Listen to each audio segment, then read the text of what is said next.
Good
afternoon, distinguished guests, esteemed panelists, and valued participants.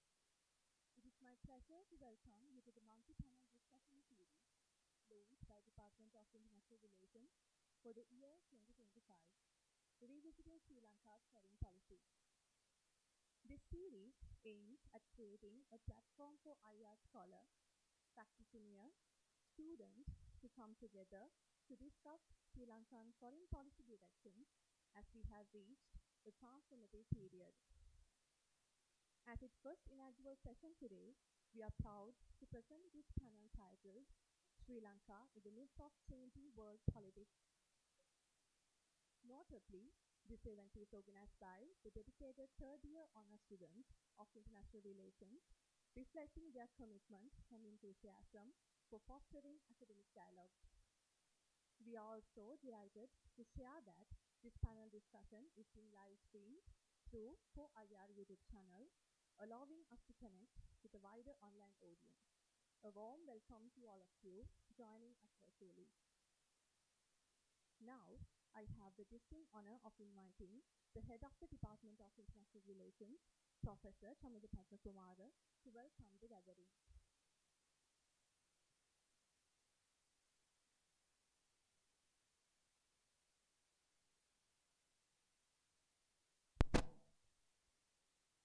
Good afternoon. It is great pleasure I welcome you to the session series on foreign policy dialogue. So we have named it as Revisiting Sri Lanka's Foreign Policy. This is a series of dialogues or a policy discussion. Today we are going to inaugurate the session series, and I warmly welcome you to the Department of International Relations, Faculty of Art, University of Colombo. This particular session is titled as Sri Lanka in the Middle of the Challenging World Politics. I think this is going to be a very important discussion because Department of International Relations being the pioneer of supporting and contributing the policy making of foreign policy and the diplomacy in Sri Lanka. I do believe this discussion will contribute to the policy making in the country because we had the international discussion and our team and the staff members wanted to expand our contribution to the national level. So as a result of that, we have decided to conduct a series of panel discussion. Today we are going to start the first panel discussion. So let me warmly welcome our panel members. First, Professor Shahar from School of Political Science and International Studies, University of Queensland, Australia. So we warmly welcome you to this panel discussion and thank you very much for accepting our invitation. Then Dr. George Cook. George, first I want to mention you as a visiting lecturer to the Department of International Relations and you were a senior lecturer to the Department of International Relations as well. And also now you are the current executive director of Regional Center for Strategic Studies and also the initiator of the Dialogue Initiative. So thank you very much for accepting our invitations. I'm very sure that we can have a very engaging and fruitful discussion with our panel members. And also I welcome our former Secretary of Foreign Affairs and also former Ambassador. Thank you very much for taking your time to attend this important panel discussion and my colleagues and our students. So thank you very much for attending this event. I know that you are keen to know about the future foreign policy of Sri Lanka. I'm very sure that you will learn a lot from this discussion and this is going to be the first discussion and your feedback, your comments will definitely help us to move further and also I acknowledge the presence of our postgraduate student and specifically I want to thank Dr. Pavitra Jayawardena, Senior Lecturer of the Department of International Relations for initiating this. I think Dr. Pavitra, this is the first step. I'm very sure that we can go a long journey and also I thank our assistant lecturers for supporting this event. Thank you very much and I wish this dialogue be a very engaging and productive one. Thank you very much.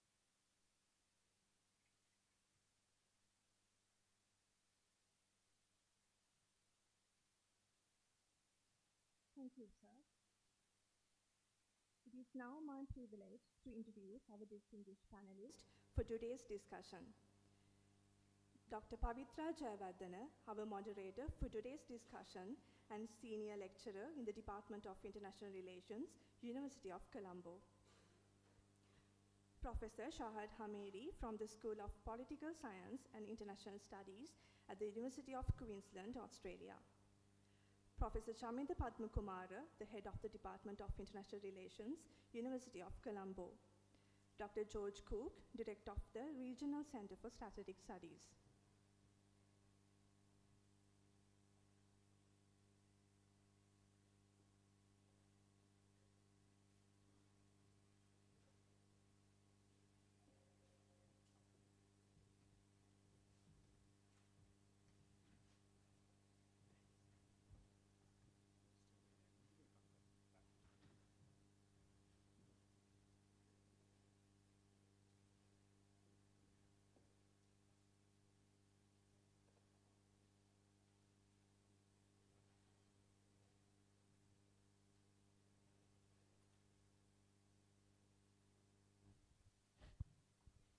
Good afternoon. It's my absolute pleasure to moderate, as mentioned before, our first inaugural session on the series that we are introducing for this year, Revisiting Sri Lanka's Foreign Policy. I think it's right time to get this conversation to see our future directions in our foreign policy. Let me very briefly, given a tight schedule, very briefly introduce these distinguished panelists. Their profiles are so long, so rich, but I have taken my liberty to cut them off and choose quite the spirit of their richness academically and in many other ways. Political Science and International Studies, University of Queensland, Australia.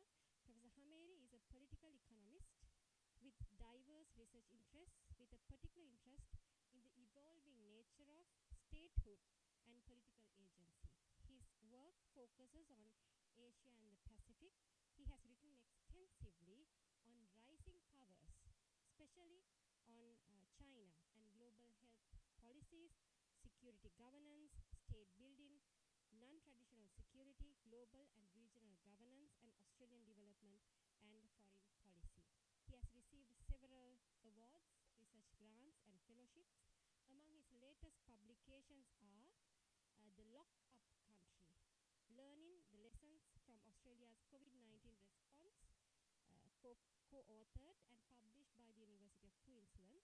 And in 2021, he has co-authored a book published by the Cambridge University titled Fractured China, How State Transformation is Shaping China's Rise. It's our absolute pleasure to welcome you to the university and have you in this panel. Dr. George Cook, my colleague. Dr. George is a diplomatic historian whose main areas of research include foreign policy, diplomacy, regionalism, and integration. He is currently the director of the Regional Center for Strategic Studies and a visiting lecturer in several higher educational institutions, including University of Colombo, KDU, BIDTI, etc.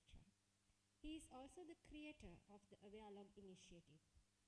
He has been in the Sri Lankan Foreign Service and served for more than a decade before leaving for an academic career.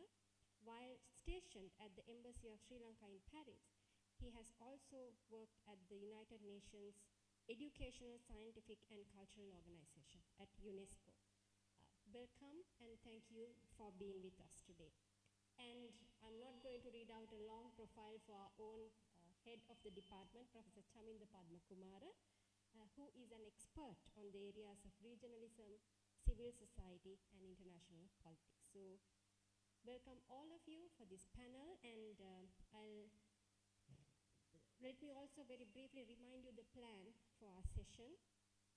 Maybe we can have 3 rounds. In the first round, our panelists can make their opening remarks and each can spend about 7 to 8 minutes on that. And the second round, we would like to give more space for our audience, both on site and online, the opportunity to ask questions, clarifications.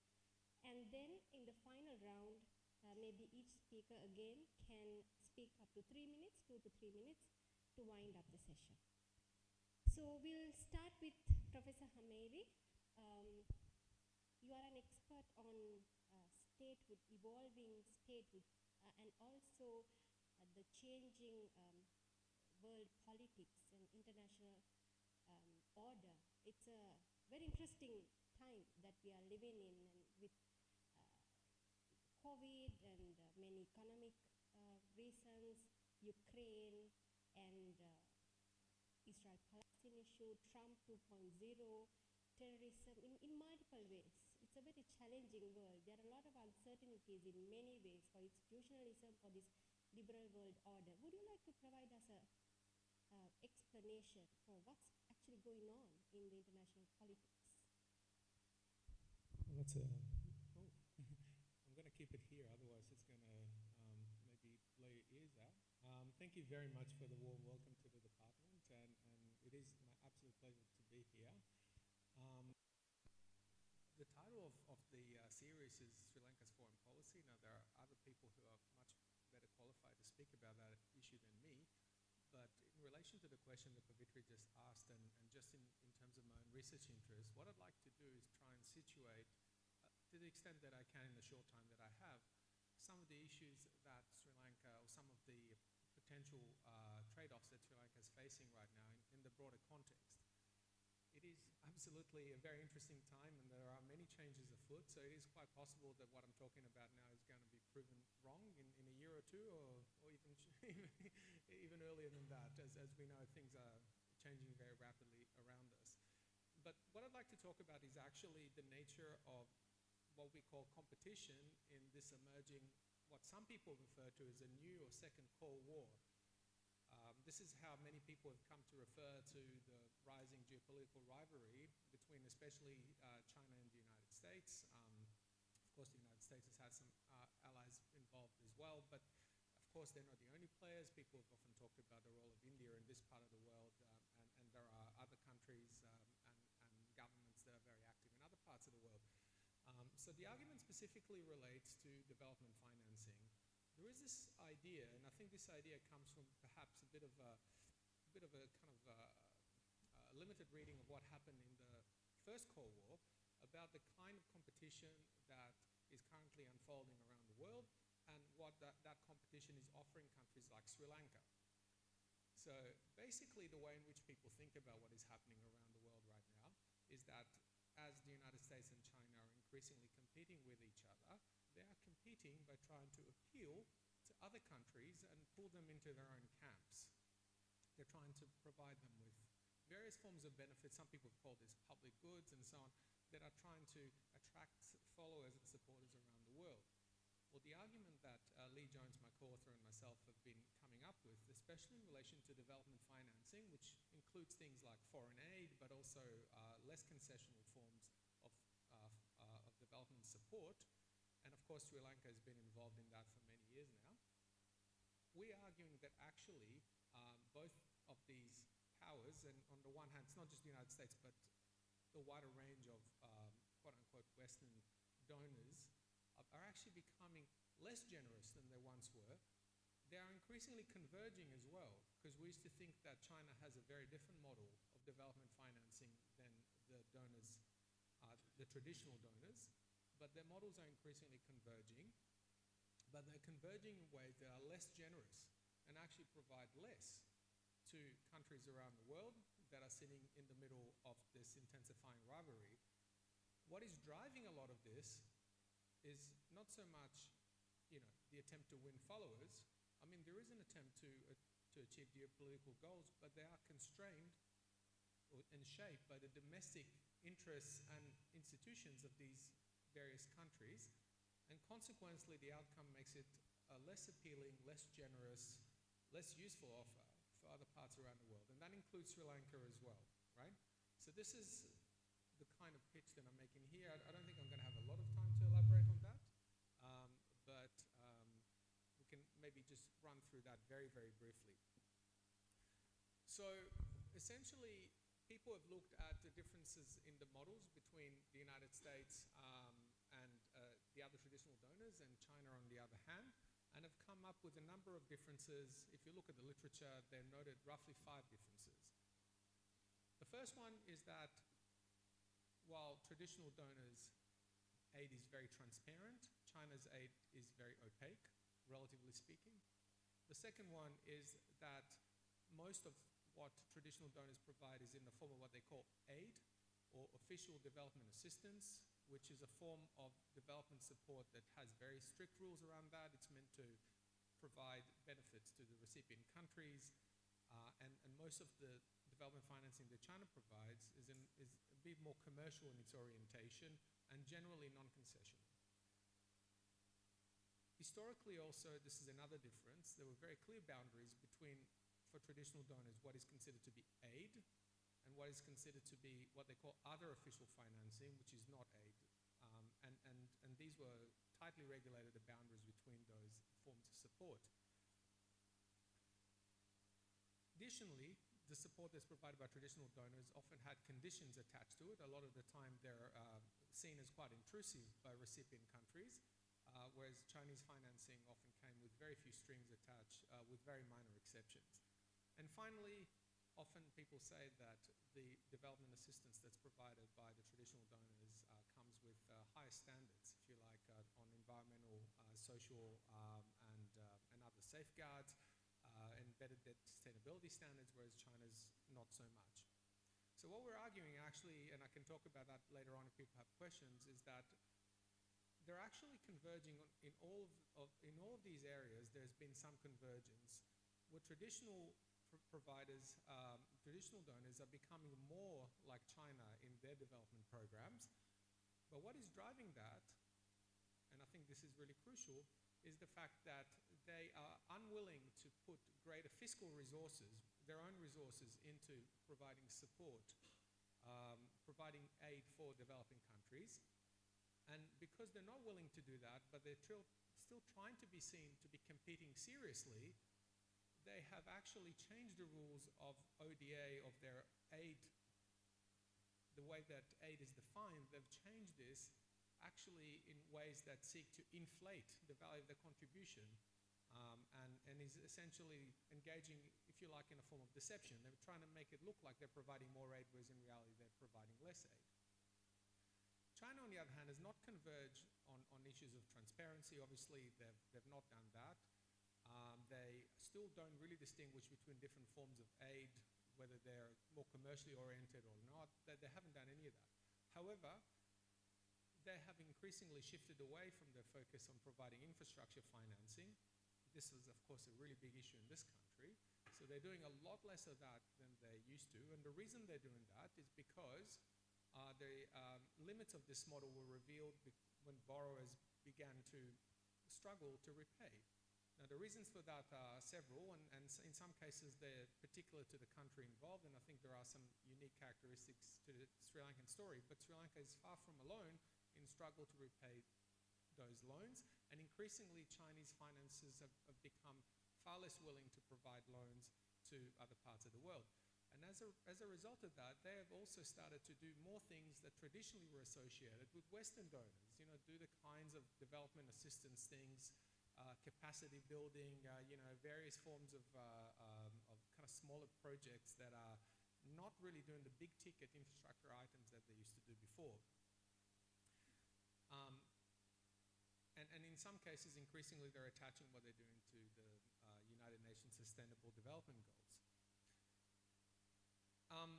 They've also attempted to tighten the standards in terms of environmental and social safeguards and debt sustainability, although, again, it's still work in progress.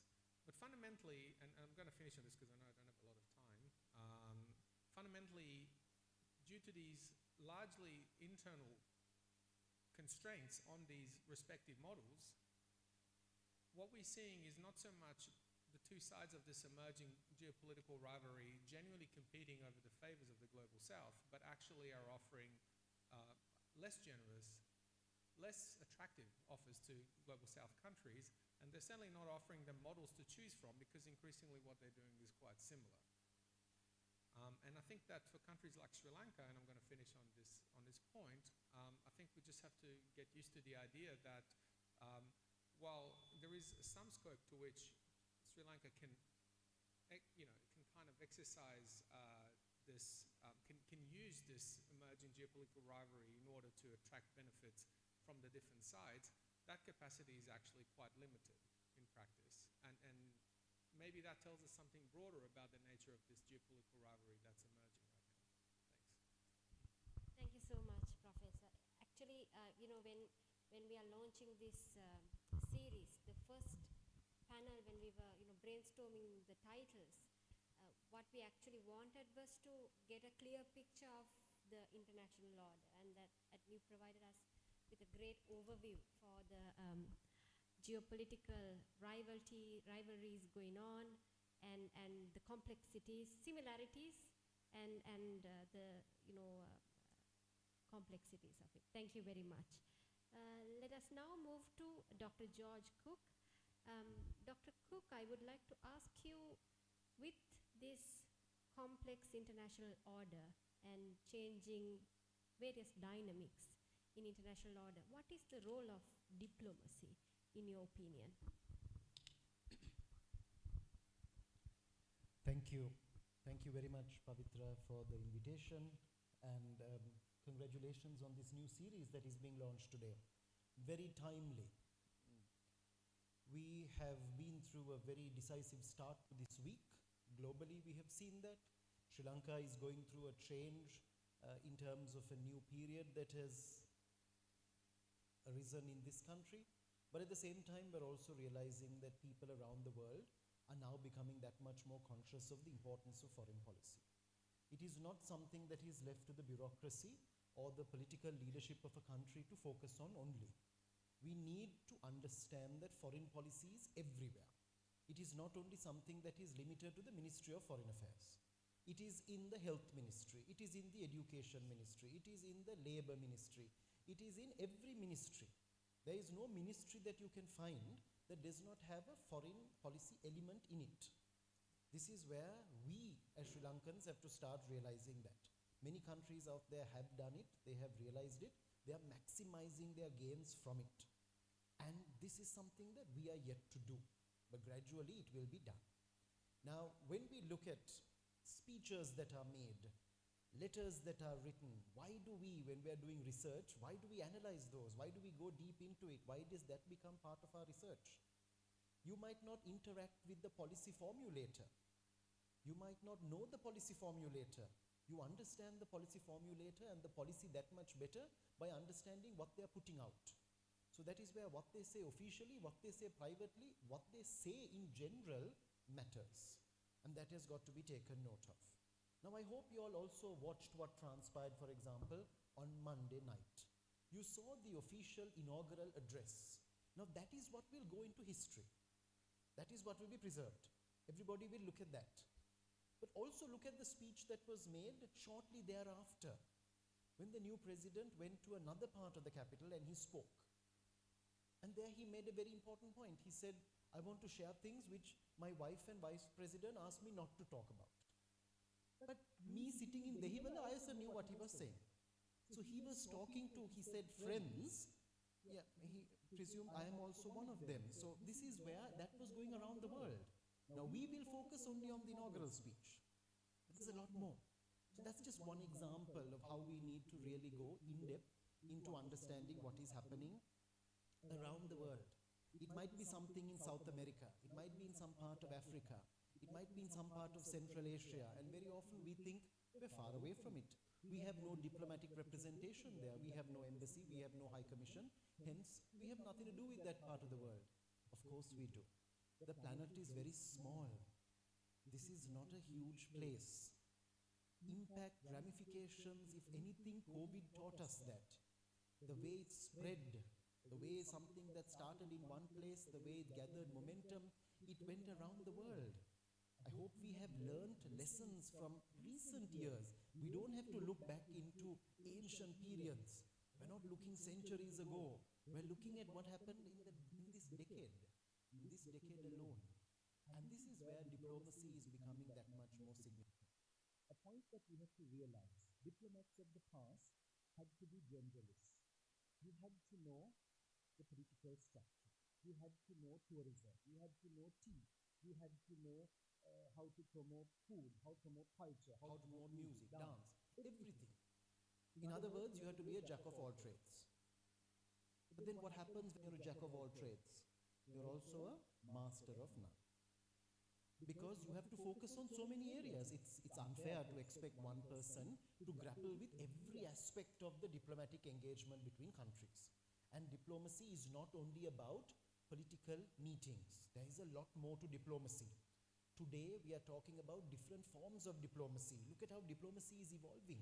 During the COVID pandemic, we talked about vaccine diplomacy. We looked at how some countries are very successful, some countries tried, it didn't go the way they wanted. There are so many new forms that are being created today. And that is where diplomacy is evolving. So just like the field is evolving, the diplomat has also got to evolve. What is that evolution that is taking place there? How is that evolution taking place there? This is where we are now seeing the need for specialization. We need specialization. You need to be able to go in depth into particular areas. You need to be able to understand the area very well. You can't understand 10 areas, but at least one area you must know in a very thorough manner. And this is where the importance of research, the importance of understanding of the past, the importance of understanding what is going on elsewhere, the importance of being able to analyze that and also strategize in the process. This is becoming absolutely relevant in the 21st century. And remember, a quarter of the 21st century is almost over. We keep talking about the 21st century as though it is something that is coming up. One quarter of it is already gone. And we're coming in the last year of the first quarter. So time is going by very fast. The more we adapt, the more we understand, the more we grapple with what is going on, the more we realize there is so much more to learn. I'm sure a lot of you who are doing research, who are learning about new areas, when you don't know something, and this is that famous saying, ignorance is bliss. Everything is okay. I get up in the morning, do what I have to do, I go to university, I go home, and life is fine. I have something to eat, meet my friends, yeah, life is okay. But the more you learn, the more you realize, my goodness, there's so much more out there. There's so much more that is impacting us. Where did this food come from? Where did that fuel come from in that bus that I traveled in? Where did the bus come from? Where did this phone I am using come from? Where did the devices come from? There is IR everywhere. There is foreign policy everywhere. It is not something that is limited to Republic Building in Colombo 1. Right? This is everywhere. You are engaging in it without even realizing it. That realization is what we need. Now, it's very good that a lot of you are studying international relations. You are in the department. You are in the field. There are many more people to convert in the process. This conversion has to be done. People have got to realize that we need understanding of the world around us, the understanding of the relevance of diplomacy, the understanding of different aspects of diplomacy, and the understanding of the role of the diplomat that has evolved. Of course, the diplomat, him or herself, has to realize that there has been an evolution in the role. That is an important thing. But those of us who are engaging in IR in some way or other have also got to realize it. And we've got to analyze it that much further. Thank you, Dr. George. And as you said, one of the objectives of launching our series is also to create a space where different stakeholders in foreign policy making, including students, researchers, practitioners, strategists, all come together and rethink about this together. So I think it will happen as we go on. And thank you for highlighting the importance of doing this together. So let me now move to Professor Padma Kumara.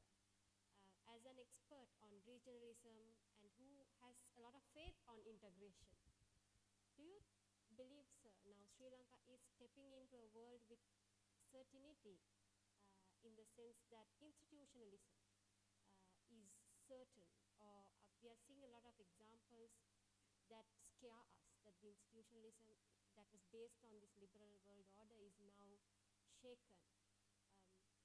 Can you share us your thoughts on that? Thank you, Dr. Pavitra. As George said, yes, we need to look at various aspects when we formulate our foreign policy, and also when we think of strategies.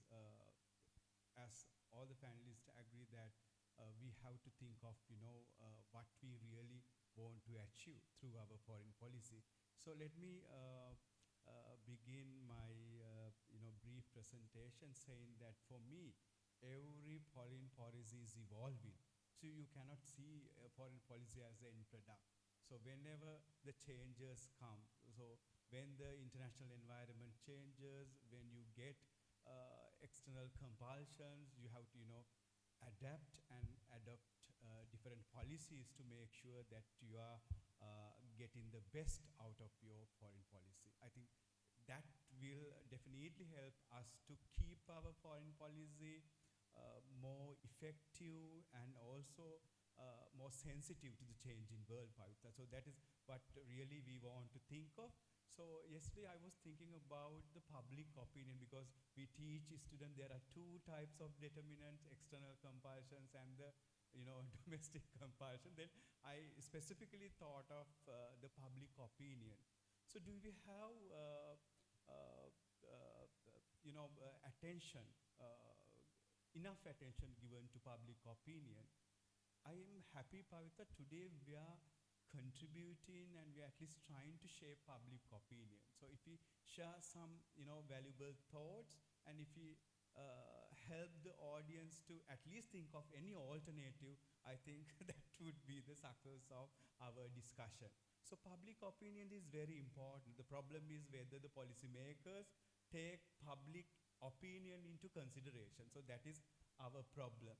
But I thought how we can shape our public opinion in a way that we can get benefits to foreign policy making, rather, confined to institutions or elites or, specific group of people.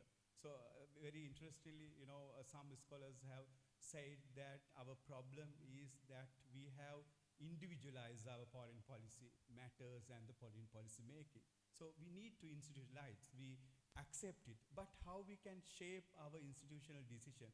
So that is why we need support coming from youth and also our think tank, researchers. Actually, they can contribute to public opinion. I think it should be something filtered through the needs of the country and the citizen. So that is what we need to really think of. I believe that the research, the university education, and also this kind of policy dialogues can immensely contribute to the public opinion. Then our public opinion will be more influential and also it will be more meaningful, rather saying that public opinion, matter foreign policy decision making, we need to, make it more strong and influential. So the second point I want to, bring here, so we need to think of the alternatives. We have very conventional approach to see our foreign policy. Now there's a, triangular way of looking at it. USA, China, India. Yes, the geopolitics matters, but I think we have to, think of alternative approaches as well. Why don't we think of how to diversify our foreign policy actions and the decision making? Why don't you look at the other regions that can give more benefits to our foreign policy? So we have largely ignored the regions like Latin America, even we can now think of Southeast Asia. I think this diversification is very, very important. I think these are the two important points I want to share. I strongly believe that the public opinion in this country should be more meaningful, influential, and secondly, so we have to, just think of alternative to make our foreign policy more impactful and beneficial. Thank you very much. All right, thank you very much for your opening remarks, and I think now we can open the floor for questions. I think our panelists gave us a very broad picture of what kind of a structure that we are living in, geopolitically how complex that is, and more practically through diplomatic tools, internal and domestic and international dynamics that are affecting these relations. And as a migration scholar, you know, whether is this division between internal and international is clear is an interesting question to be asked. Borders and nation state, the idea of nation state. So we're living in interesting times, and I'm sure you have a lot of questions for our esteemed panelists. And may I request you to keep the question short so that we can get a lot of questions. And just to introduce the audience to Professor Hameiri, we have the UG students, undergraduate students, we have the postgraduate students, and we also have people who are really esteemed and from high levels in the strategic level, from foreign policy making and from security. As I can see, I'm sorry if I missed anyone else in the audience, think tanks. So it's quite an interesting audience and diverse audience that we have, and I'm sure online also we have an audience, so we will have some others there as well. So anyone who would like to ask the opening question, and not just questions, if you have comments, please share, but keep it brief so that we can get a variety of different ideas and questions.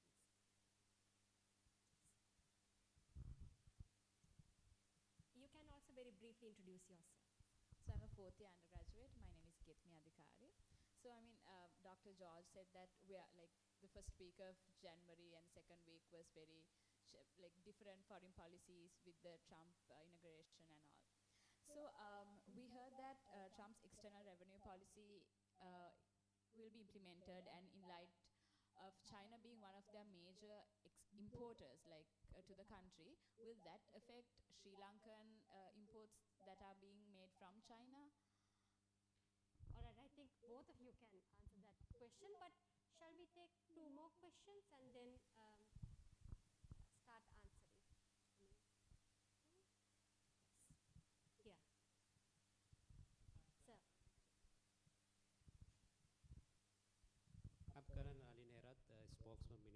Defense and the DG Institute on National Security Studies. And as Dr. George very correctly brought out, so we are going for a very challenging era because of the inauguration of the President Donald Trump.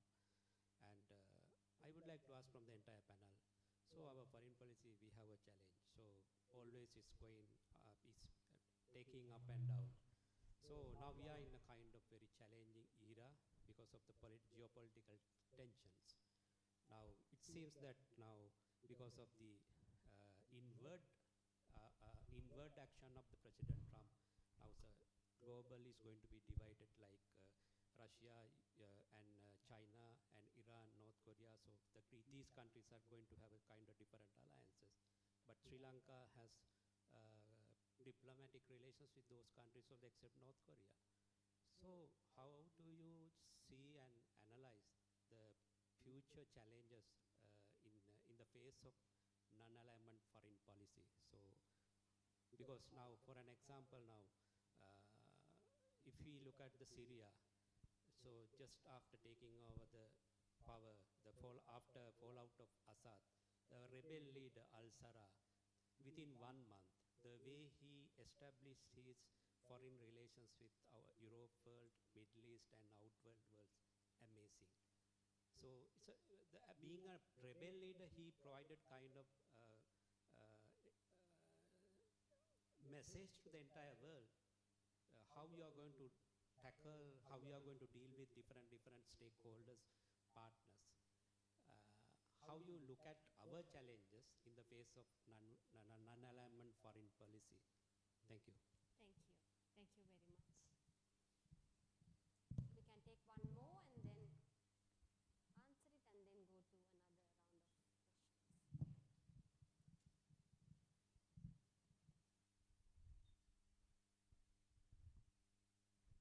Yeah, my name is Luang Li. I'm a student of the master program, and I'm from China.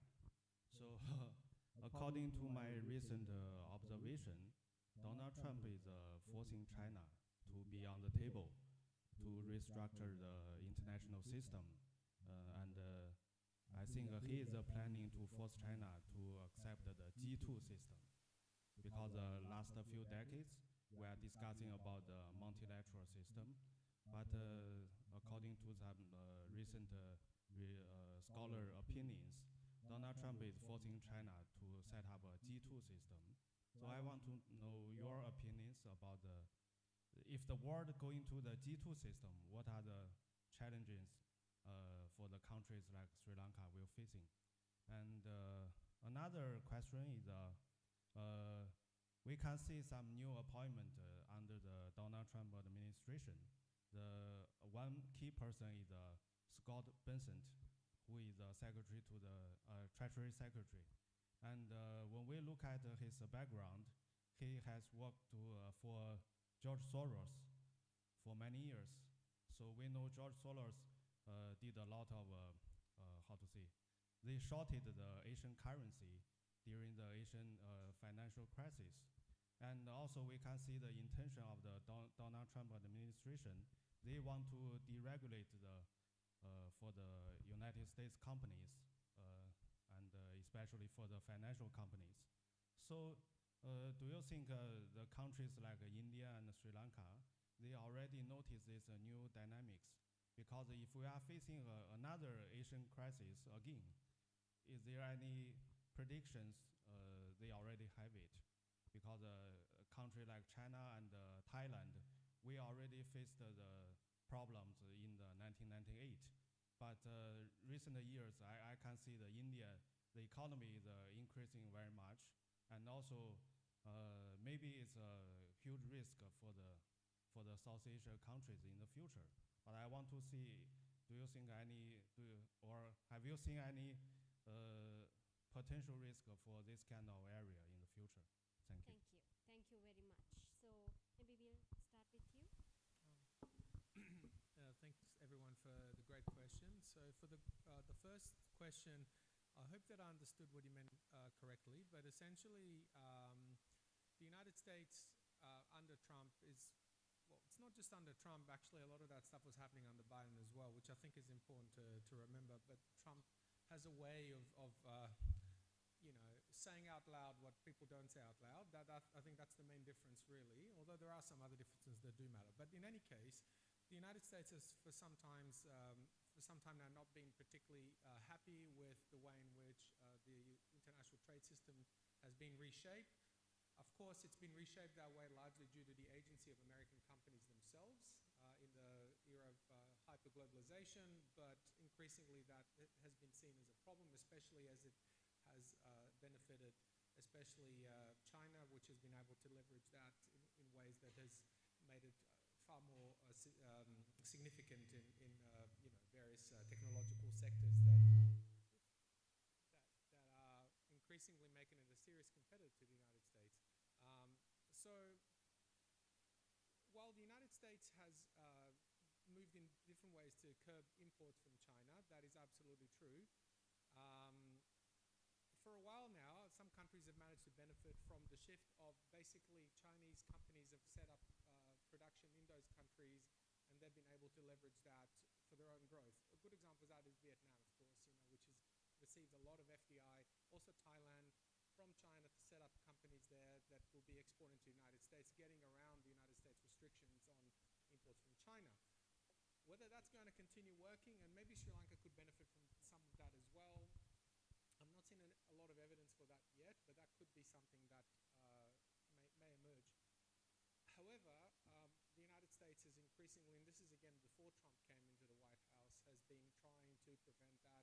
There's a kind of, if you like, a whack-a-mole approach where companies react in different ways by setting up shop in other countries, but then the United States said, no, actually, we don't want that either, and they introduced new restrictions. So a good example for that is in electric vehicles, which is an industry where China is dominant today, without a doubt.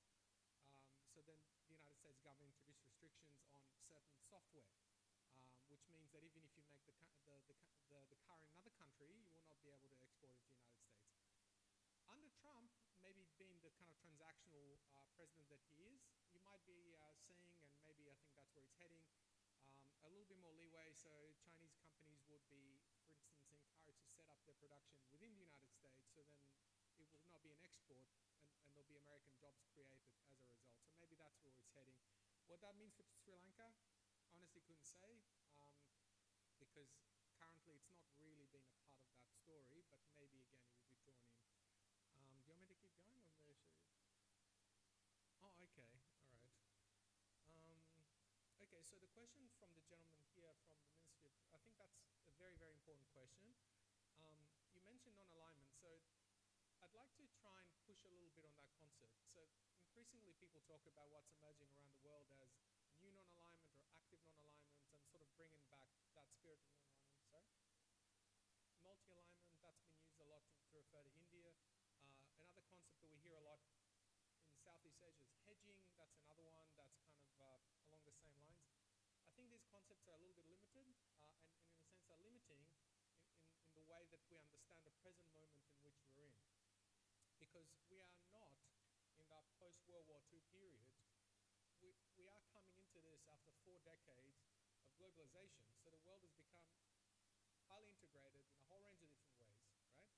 So we don't have these, if you like, separate economic units that are trading with each other. What we have is enmeshed industries that traverse the globe, and there are lots of other ways in which countries and societies are enmeshed. Now, what that means is it doesn't mean that that cannot be undone. Of course, it can, and it is being undone in different ways, which I think is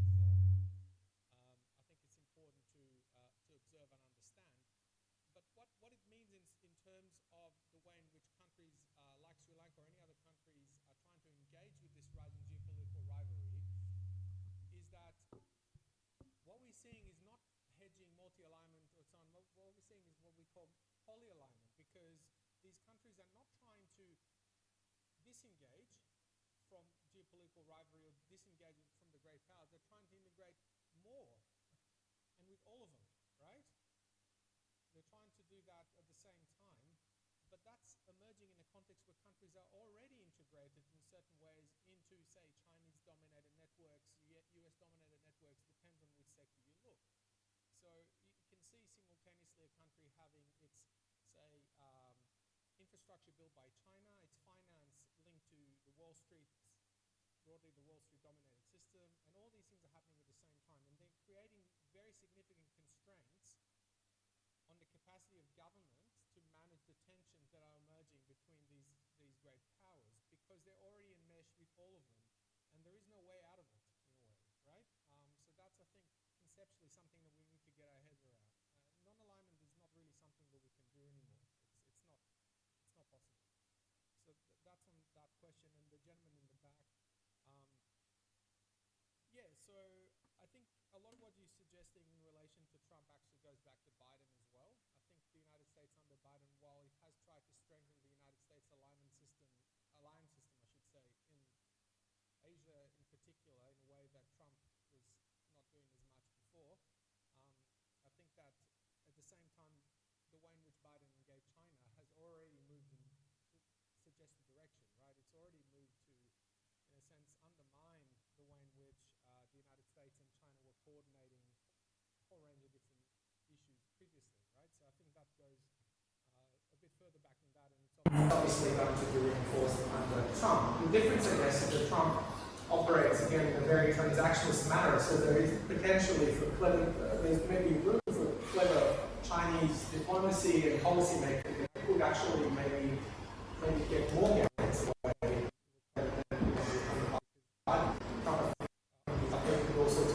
You can see that even with TikTok, right? When TikTok in the United States shut for 24 hours, and it came back again. Why? Because TikTok found a way to kind of, flatter Trump, work around his little idiosyncrasies, and he came back. So I think there is a bit more scope there. And finally, you're mentioning the Asian financial crisis. I don't think we're in that world right now. There are lots of ways in which the US dollar-dominated global financial system can exploit in different ways, and we can talk about that maybe later on. But I think in relation to a lot of Asian economies, and I'm carving out Sri Lanka here because Sri Lanka has had long-standing issues with its foreign currency reserves, but most countries in this part of the world have built up a big buffer zone to protect themselves against the kind of currency upheavals of the 1990s, and that is by building up very large stocks of foreign currency. So Thailand, India to a lesser extent, but still has some of that. China obviously has a massive foreign currency reserves, and that's the buffer, right? So they are not going to likely experience the kind of problems that we saw in the late 1990s. And if I may just a final point on this, Trump's monetary policy, to the extent that he has one, actually is deeply contradicted, because on the one hand, he wants to increase US exports and make US dollars dependent on imports. On the other hand, pretty much everything he wants to do will only make the dollar stronger. So that's an underlying problem there, and I don't think anyone has really quite squared that circle in this new American administration.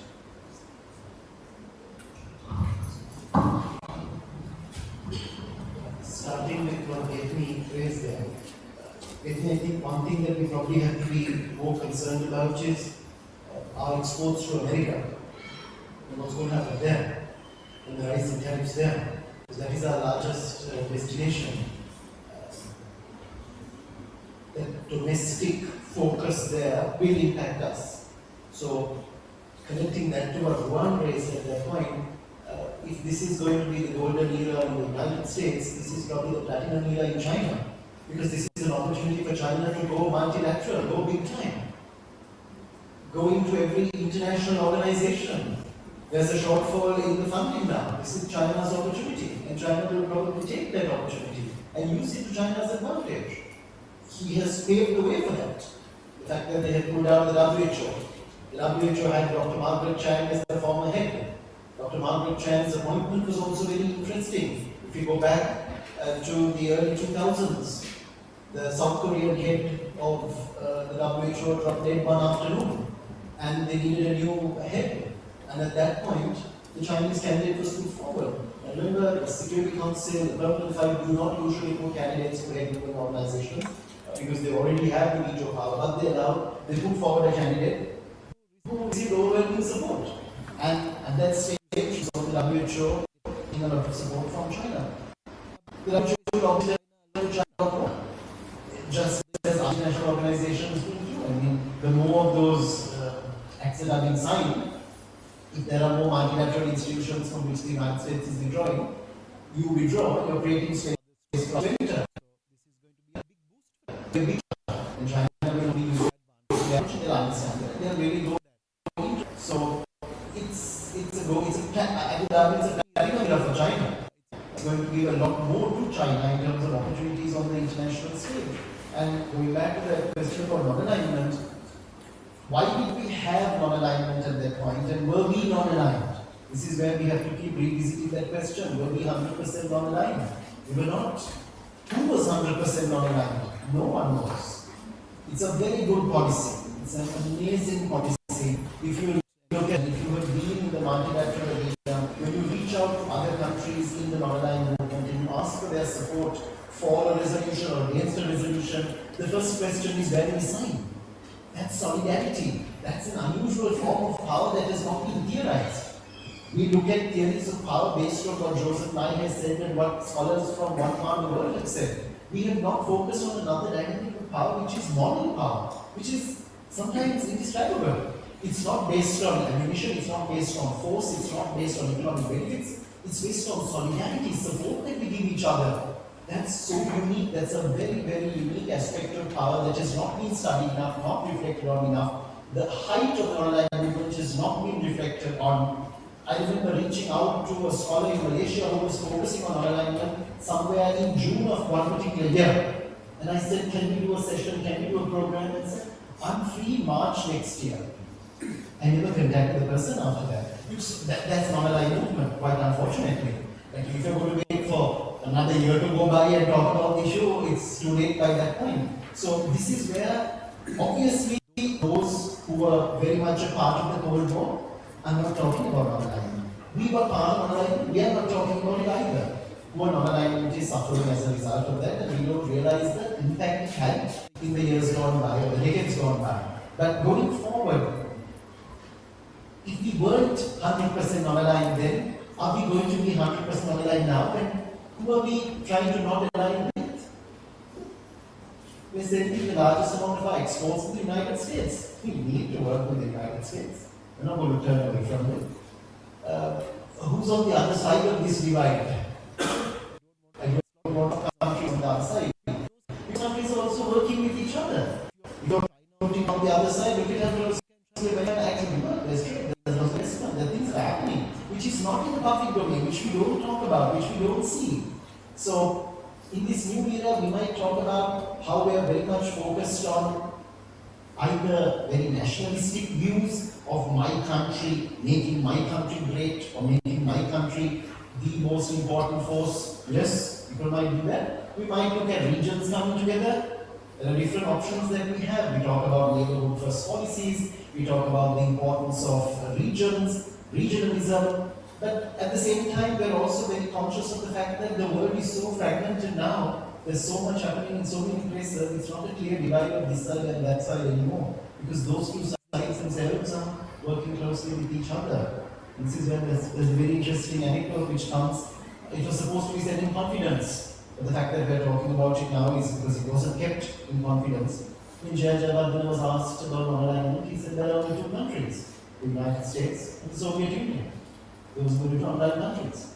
But today, you might argue, are there any countries that would be allied? There's some form of engagement with the other, so how can we take this issue? Thank you, George. And as Colonel Nalin asked, yes, we have to carefully calculate, anticipate threats and challenges. That's how we need to make our foreign policy more effective and strategic. And that is what every policy maker take into consideration. And I also do believe that we have to have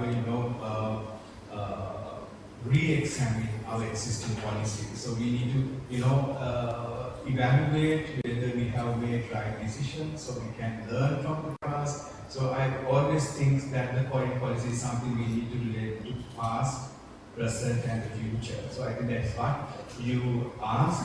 And when we look at the domestic conditions and our economic situation in the country, So it is essential for us to really look at what we need from the international community. So we have to calculate China, India, USA, European Union, Middle East. So all the countries and the regions are very important.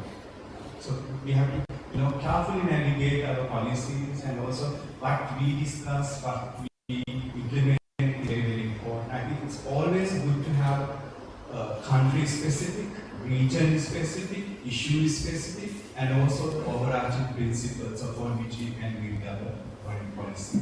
So thank you very much. And I also want to say that absolute claims on non-alignment or a neutrality, and also we had a policy called Asian-centric foreign policy. I don't think that we have to go in that absolute manner, as Dr. George clearly mentioned. So we have to understand the difference between the theory and the praxis. That is also very important. Thank you. Thank you very much. Maybe we can move to another round of questions.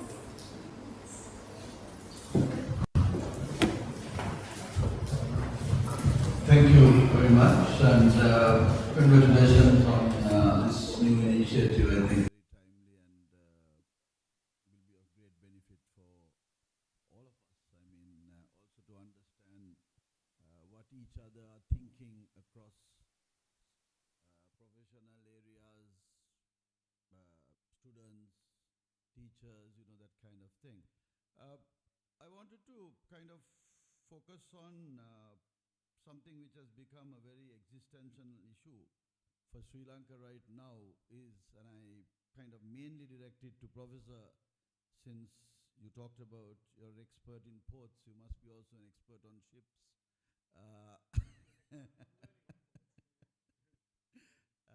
No, you see, one of the biggest issues which Sri Lanka faces right now is this whole vessels policy. Who can come, who can research, who can pass through. And this has, I mean, as you might know, last year we had a moratorium on research vessels, doing any activity in the region. Now, this has different concerns to different parties, but it also denies Sri Lanka of revenue, number one, the benefit of research output. And when I talk of research output, I firmly believe that whatever research done on our territory must be shared with us. But if you don't research at all, you have nothing. So that's a problem. And it's a different issue that we probably haven't done enough on our own, and as a country which suggested that the Indian Ocean be a zone of peace, and had Shirley Amarasinghe draft the law of the sea, that we haven't that expertise to make determinations is a little unfortunate 50-something years later. But what is your take on how, more than what does Sri Lanka do is the subscript of the whole thing, but what do others do in dealing with this in a situation where, I mean, Chinese vessels must be also going to other ports, must be also researching in other waters. After all, in Darwin you have side by side Chinese, American, separate entities. Is there anything which can be a little more structured? Is there a structured way in approaching this in a manner that Sri Lanka does not lose on the benefit it can derive from this activity, not cause trouble to itself from anybody on real security concerns? I mean, I'm not talking everybody can complain about security, but it can maybe be a complaint, but the real concerns. And is there some internationally recognized way of shepherding this? I understand that the law of the sea is silent on this. what are your thoughts? And I really look for also Dr. George and Professor Padmakumar, if you have any reflections on this from your own perspectives as well. Anyone else? We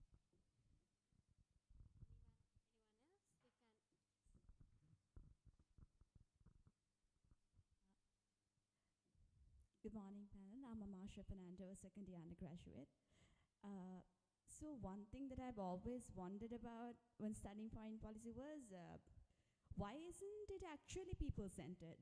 Because although we use all those fancy words like through multiple means of diplomacy, such as cultural diplomacy and many more things, if we reach out to people in Gaza and ask, what do you want your foreign policy be? That would actually be like to end the war or something like that. So in that case, what do you think that, what is more important? Is it the decisions of the policymakers, or is it taking the actual essence of what people want for foreign policy? And what do you think are the best means to make people more active in the field rather than keeping them as an icing of the actual thing?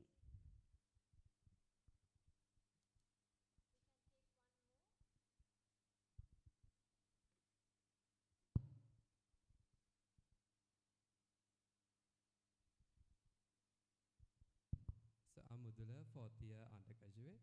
So my question is, with the inaugural speech of President Trump and with the growing rivalry between China and USA, and on the other side, the recent visit of President Anura Kumara to China, and so with these scenarios, are there any, so will there be a cut of foreign, cut of US aids to Sri Lanka, especially in IMF? So that's my question. All right. Maybe we'll go back to our panelists with these three questions. Is there any last question? Because we will not have another round of questions. Any burning question that you think should be asked and you will regret when you go home without asking it? If not, okay, there's one.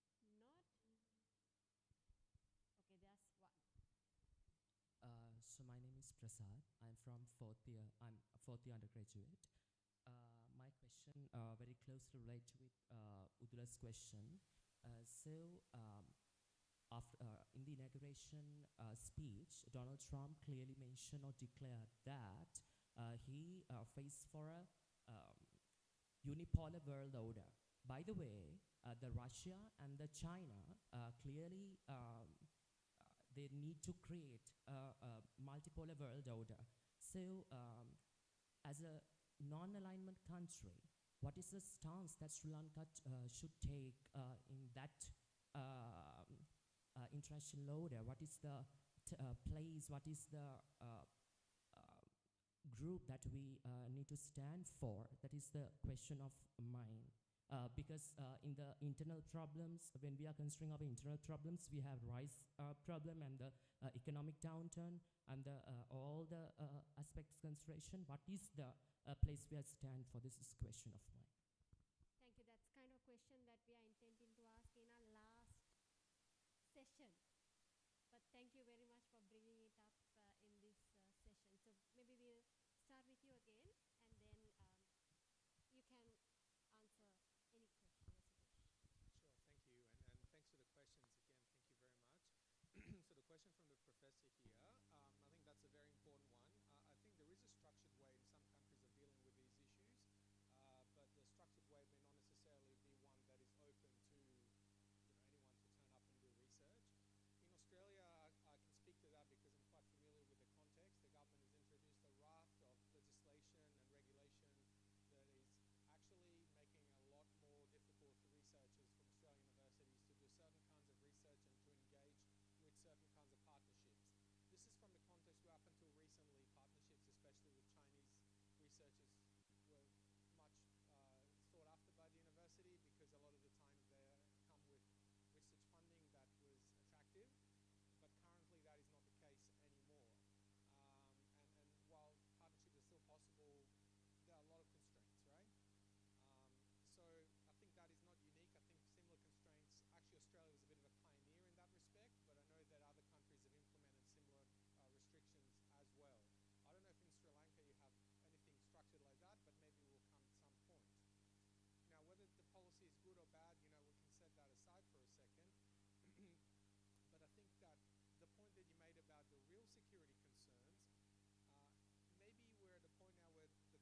current perception in many countries, Australia being one, is that research, certain forms of research coming from China are concerning, and therefore there are attempts to limit them.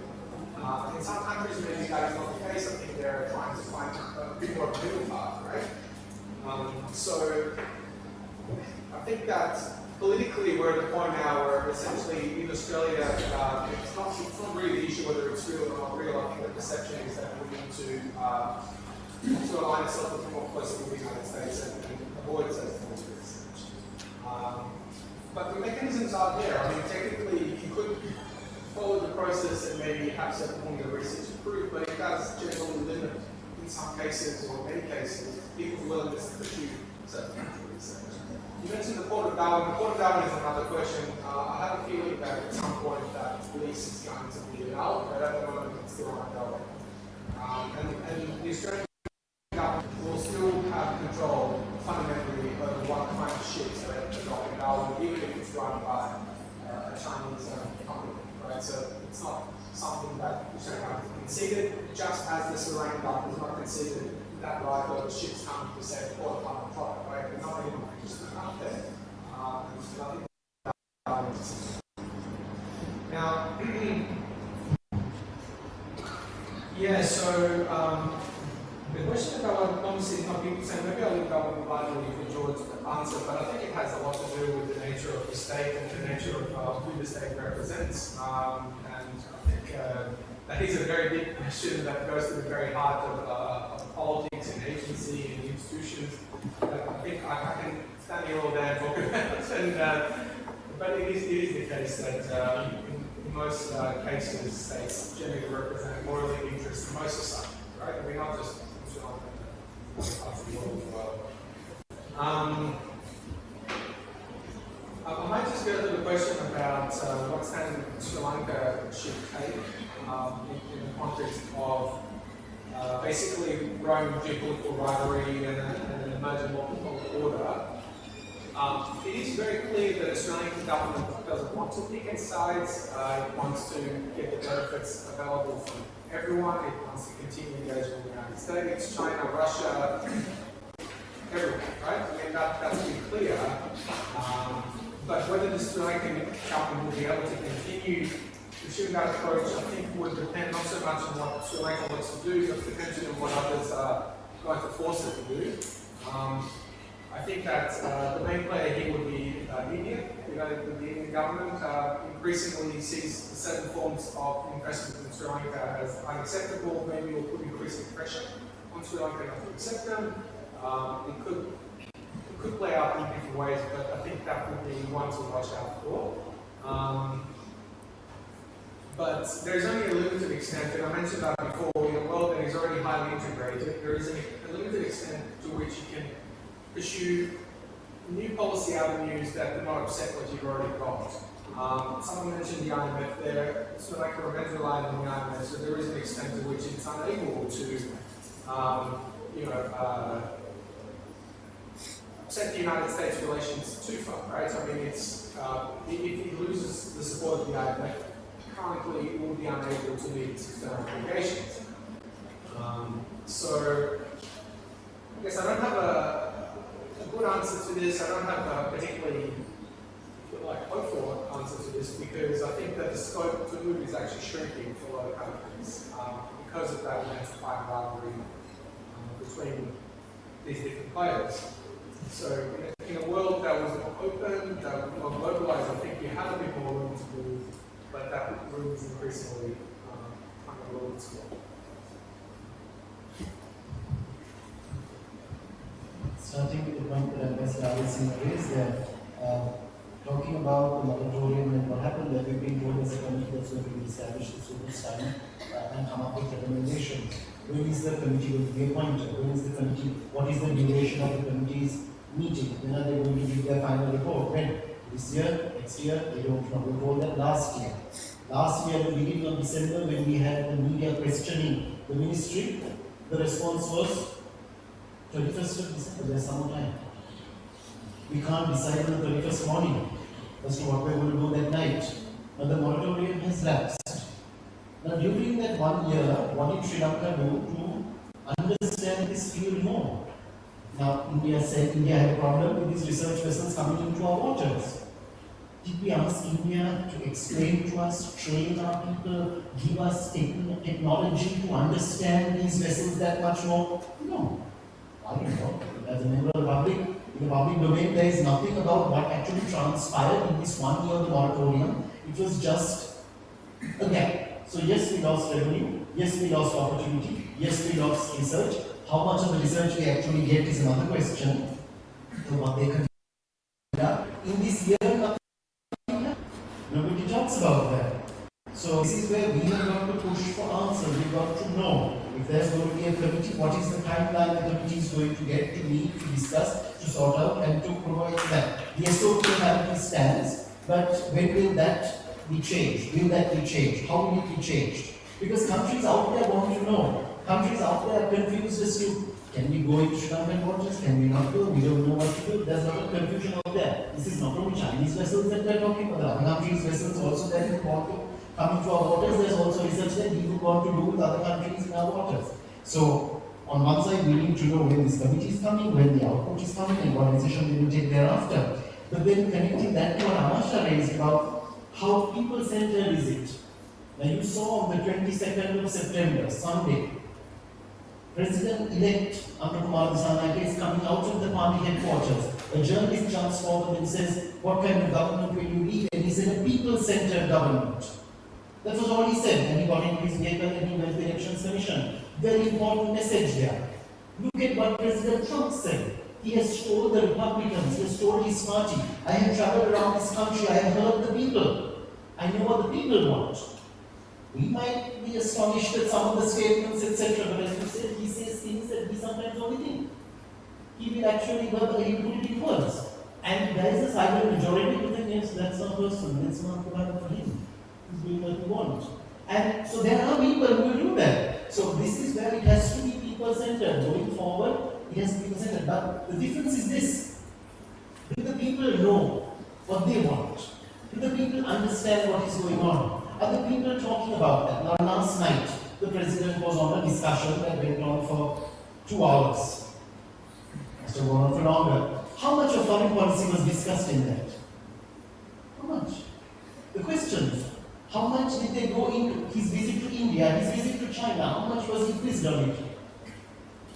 So they're talking about the panel, they're talking about the media, people who are watching, questions that have been sent in. How much of it is foreign policy focused? How much are people very much concerned, not only here in America also? What is our understanding of the world? Do we want to know what our country is doing? You all are asking this question because you all are in the field. That how many people out of the 22 million on the island are actually bothered about foreign policy? And connecting back to what Muthu was asking there, going forward, if we are looking at lessons that we can learn, there's a lesson we can learn from President Trump. There's a lesson that we can learn probably from the opportunity that China will try to get from this. And what is that? For a long time, we have looked at our leaders, our policy formulators, and said, oh, that person is pro-American, that person is pro-China, that person is pro-India, or the other, that person is anti-India, that person is anti-China, that person is anti-American. We want pro-Sri Lanka. Enough of pro and anti-others. That's nationalism, that is being nationalist. And that is where when we talk about even that word nationalist, it sometimes can be interpreted wrong. And what is that wrong interpretation there? Where we say, my community. That's a very narrow. Mahatma Gandhi was also a nationalist. But Mahatma Gandhi, who killed him at the end? Why was he killed? So this is where we have to understand, for the country, for the benefit of the country. President Trump is doing that for his country. President Xi Jinping is doing that for his country. We must do that for our country. We must be able to understand it's not a case of we're going to side with America against China or with China against India or India against someone else. That's not, we're not playing countries against each other. That's a very dangerous game and we are too small to do that. We must never do that. We must be able to understand the Sri Lanka-American relationship for what it is. We need America to send our exports. We need China because of the investment and we have repaid. We have a lot of debt with China there. We also need China in the Security Council. We need Russia in the Security Council. We need to work with the United Kingdom. We need to work a lot more with France. We sometimes have forgotten that France is the Security Council permanent member. We don't deal with them enough. They've now come in, they're really laying claim in the Indian Ocean region, they're identified as an Indian Ocean country. We must do a lot more with them. But it's not only those five, all the countries out there, there are opportunities in all those countries. If you talk about the Belt and Road today, it is not only on the old Silk Route, that never went to South America. But today there are more Chinese investments in South America than there are American investments there. And it has been the case for some time now. So these are all lessons that we must learn from other countries. We must know what they are doing or what they have done and how they are going forward. That is what will enhance our foreign policy formulation and implementation going forward. Let me also do a very brief answer to the question asked by Amasha, Buddha, and Kasaka undergraduates. I'm happy that you're also actively engaging in discussion. I want to say that as we discussed this, the external environment factors, so we have to actually calculate cost and benefits of our decision making. We have to carefully assess what we are going to gain and what we are going to lose from our decisions and the policy initiatives, which is very important because we have seen that our foreign policy has been shaped by various factors. It's by multiple factors from independence to today, and we have made some wrong decisions, and also we have made some wise decisions as well. So these lessons we have learned is very important because that can really help us to think of a very effective foreign policy initiatives in the future. If we forget what we have experienced in the past, I don't think that will help. So it doesn't mean that we have to totally depend on the past as well. We have to be innovative, we have to be strategic, and also we need to think of how we can get the maximum benefits from our foreign policy. For an example, very recently I met one Indian scholar. He said that we don't have time to explore our neighborhood. Even I feel we don't have time to explore even our own country. So these are the problems we have because we need to understand what our real expectations are. It's really important. Then we need to think of how we can reshape or craft our foreign policy in a way that we can get this is, and also we do not monitor what we are doing. We don't have to assess what we have done. I think these strategies are very important for us to have our own foreign policy. I think this kind of discussions and dialogues can really help us and also our students to rethink about the policies we have adopted, implemented, and also to add new alternatives. Thank you. All right. We have almost reached to the last part of our panel discussion, and I think it has been an excellent inaugural session where we spoke a lot about the broadly international order, the challenges that we had, and we had excellent questions from our audience. So in this last round, I would invite our panelists to very briefly, 1 or 2 minutes, wind up the session with your closing remarks. Thank you, and thanks everyone for your question and your attention. I'd like to just finish up by bringing back the point that George made when he first started talking, which I think is really important. I think it's important for this series in general. And that is about how we understand what it is that we talk about when we talk about foreign policy. I think foreign policy, given again the context of globalization that we've just been through and the ways in which societies have become deeply enmeshed with each other over the preceding 40 years, means that what we talk about when we talk about foreign policy is a lot broader than we used to. In the olden days, you basically had very few points of interface between countries. You had your president or prime minister, whatever it was, then you had your foreign minister and the diplomatic service, you had the military, the 3Ds as they call them, the diplomats, the development people, and the defense people, and that was that. Right? This is not the world in which we live now, and what shapes the way in which countries can societies interact with each other comes from a very wide range of sources. It's not just a very wide range of ministries and government agencies, state and public agencies of different kinds that in the past had a strictly domestic role, but have found themselves increasingly operating across borders, or at least engaging with counterparts across borders. So it's not just the government itself, but it's also civil society actors in some cases that interface with government in different ways, and also business, which I think in many cases play a very large role in connecting across borders. And that means that A, we need to understand how these connections work within different countries, in this context as in any other conflict. We need to understand that. We need to understand what constraints are being created as a result of these very dense networks of many countries across borders. And I think that if we understand that, we have a bit of a sense of the kinds of policies that governments can pursue, the real trade-offs involved in pursuing these different policies. Because they certainly don't operate in a vacuum. We don't operate in a world of the 1950s, the 60s, and so on. That applies even to countries like China. This was the essence of the book Fractured China that you mentioned that Lee Jones and I wrote. That was the argument we showed that even in the Chinese context, the range of actors involved in shaping what we may call China's foreign and international policies is very broad, and their interests don't always align, and that creates all sorts of interesting outcomes. So I'm going to finish on that point. I think that's really important. For this series, I think if it really wants to grapple with what it means for Sri Lanka, what kind of foreign policy Sri Lanka has and what it should have, it probably needs to bring that into the equation, into the story. And I'll end there. Thanks. In terms of a main takeaway, if I may, or giveaway at this point, and that's fine. What is one of those main things that in this series is going to focus on foreign policy about that? You're going to have it every month from January onwards. And what is the main thing here? I don't know who you're hoping to invite, what areas you're going to focus on, but go deep into this area of foreign policy. Reiterating an earlier point, look at some of the things, some of you might have had your lunch already. Certainly you will have your breakfast, hopefully. What did you eat? Did you think of the things on that plate? Did you think of where they came from?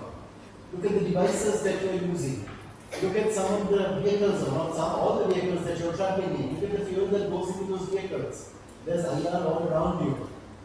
We are not an island isolated in the Indian Ocean doing our own thing, self-sufficient and managing fine where we are.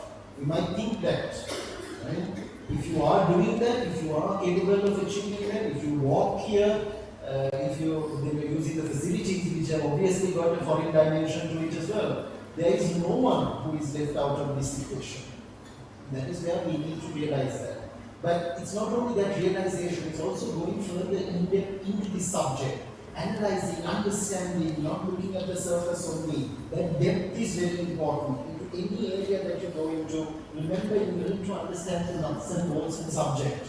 You need to go deeper into it, and that is where understanding the past, understanding where we're coming from, understanding history is very important. But also being aware of what is going on right now. And thinking about what is going to happen next, how can we be better prepared? The question that becomes asked going forward, what are we going to do? How are we going to be better prepared? How are we going to understand the world around us? Remember, some of you are in the fourth year, about to leave university. Some of you might have already started part-time jobs. You're going to start working. You're going to do higher education. You're going into professions. You must be ready for it. If you are asked to analyze something, explain something, know it deeper, you must have that grasp. And second point is being able to raise awareness. That awareness is so important. And with the awareness goes the dialogue. You need to be able to share. You might have the most brilliant idea. If you keep it to yourself, if you keep mulling over it, you might as well not have had it. You're not sharing it with anyone. Take it out there. Have discussions amongst yourselves. Get together. Have good platforms. Do other forums. Have this conversation going on. Because in the years ahead, this is going to keep growing. This area is not going to start shriveling up or trying to suddenly disappear altogether. It's only growing. We are so interdependent on other countries. We have got to understand what our role is. Otherwise, if we don't write the narrative, Others write the narrative, and what are we doing? We are on the offensive. We are trying to correct it. We are trying to say, no, that is not what happened. That's what has always been the problem that Sri Lanka has faced. We are waiting for others to write the narrative, and we don't like it, and then we start going on the offensive at that point. And then we start trying to defend ourselves, and it becomes a very bad situation at that stage. This is where we have to write the narrative. We have to start introducing terminology. We have to start looking at theoreticians very differently, looking at theories very differently, evolving theories. We need to be doing that. Those earlier periods are very important. Let's study that. But let's look at a new era going forward for everyone, including ourselves as individuals.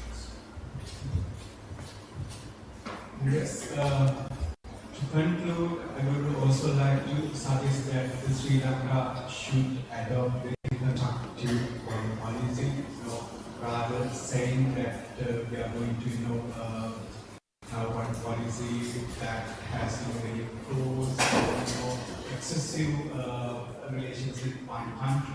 So what we need to do, we have to have a right balance between all the important players. I know it would be very difficult for Sri Lanka, but I think that if we carefully reassess our policies and if you prioritize what really country need, we can successfully, handle our foreign policy. And another important point I want to, mention here.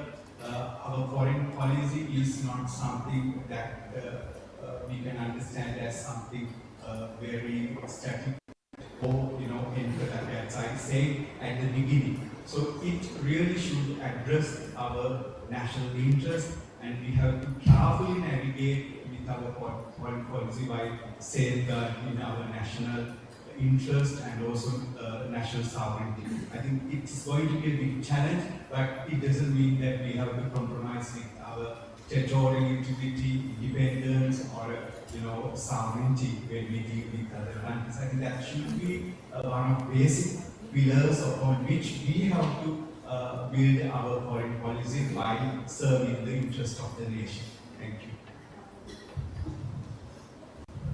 It has been, I think, very insightful panel, and I feel very honored to be able to moderate this panel with all these esteemed panelists who brought a lot of experience and insights into our panel.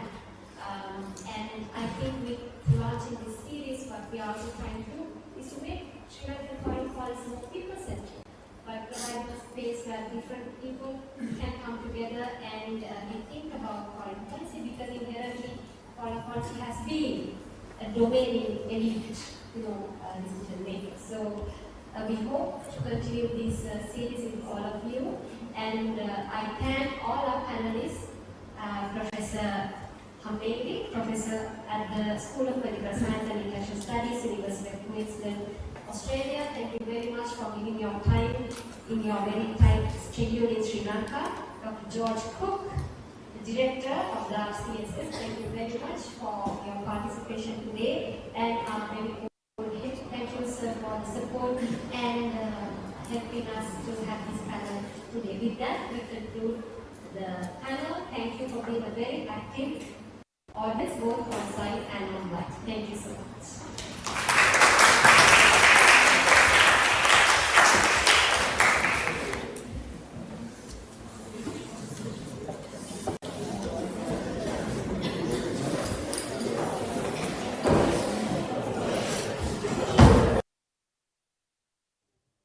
Thank you to our esteemed panelists for delivering such a thought-provoking and insightful session.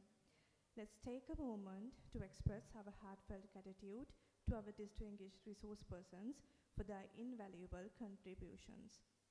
On behalf of the Department of International Relations and all participants here today, I now invite Professor Chaminda Padmakumara, the head of the Department of International Relations, to come forward to present token of appreciation to our esteemed guests.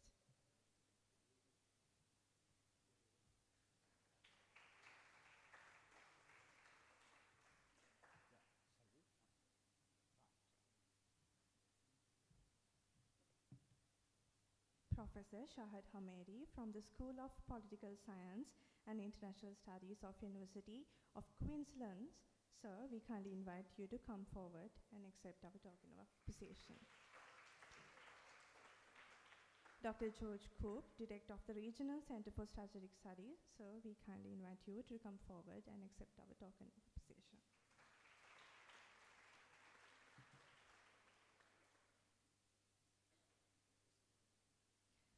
Now, it is my privilege to invite Abhida Kodikara, third year undergraduate from the Department of International Relations, to deliver the vote of thanks.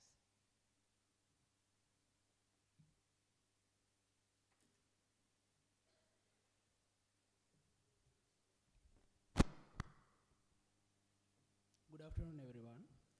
It is my absolute pleasure to give the vote of thanks on behalf of the third year International Relations students.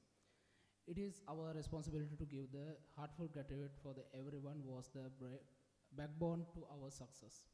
First, I take this the opportunity to thank Professor Shar Hamiri, Professor at the School of Political Science and International Studies, University of Queensland, Australia, for finding time to be here despite your tight schedule in Sri Lanka. And I would like to extend my gratitude to Dr. George Cook, Director, Regional Center for Strategic Studies, for being part of this panel.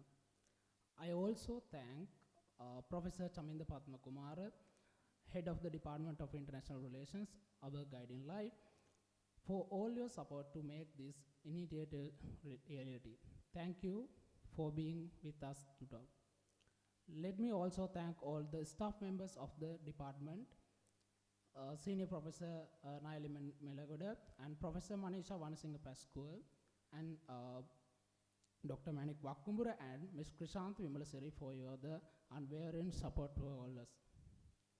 The session you witnessed today was the once idea come across to the Dr. Pavitra, and ever since she did excellent job and guiding to us the utmost success. Thank you so much, madam. And yes, our supportive assistant lecturers, Mr. Bhyanga Prabhashara and Mr. Ashant Sandruvan, also deserve the appreciation. Thank you for your guidance. Not forgetting the organizing committee behind the collective effort, and I also thank for the Dean of his Digital Media Club and the supportive staff for your support. Finally, I thank you audience both of on-site and online for making today's session productive. And we hope to see you again in February with our second panel on 19th February under the title Sri Lanka Foreign Policy After the Independence. Thank you and have a great day.